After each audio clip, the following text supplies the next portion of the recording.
সুপ্রভাত বন্ধুরা। এখন রবীন্দ্র জন্মজয়ন্তী সপ্তাহ চলছে, তাই রবীন্দ্রনাথের লেখা একখানা কবিতাই আপনাদেরকে শোনাব।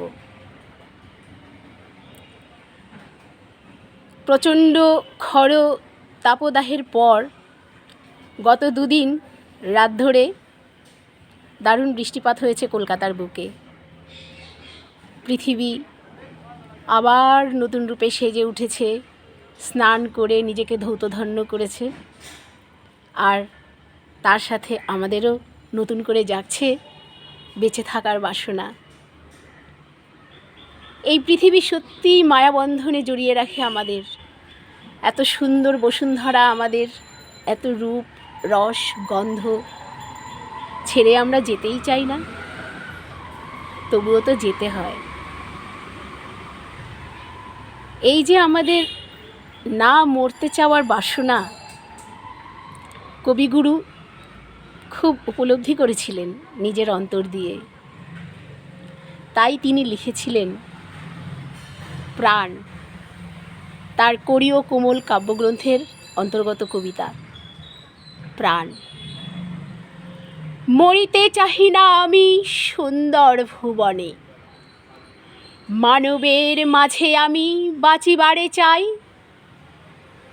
এই সূর্য করে, এই পুষ্পিত কাননে, জীবন্ত হৃদয় মাঝে যদি স্থান পাই।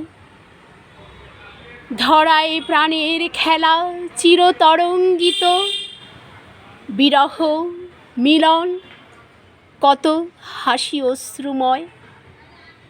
মানবের সুখে দুঃখে গাথিয়া সঙ্গীত, যদি গো রচিতে পারি অমর আলয়।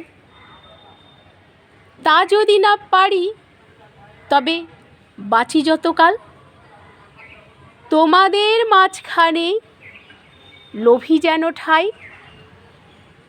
তোমরা তুলিবে বলে সকাল বিকাল, নব নব সঙ্গীতে কুসুম ফুটাই।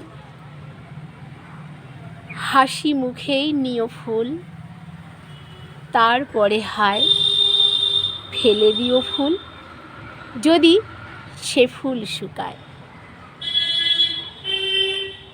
কেমন লাগলো বন্ধুরা? আশা করি ভালো লেগেছে। সবাই ভালো থাকবেন। সবাইকে অনেক অনেক ধন্যবাদ।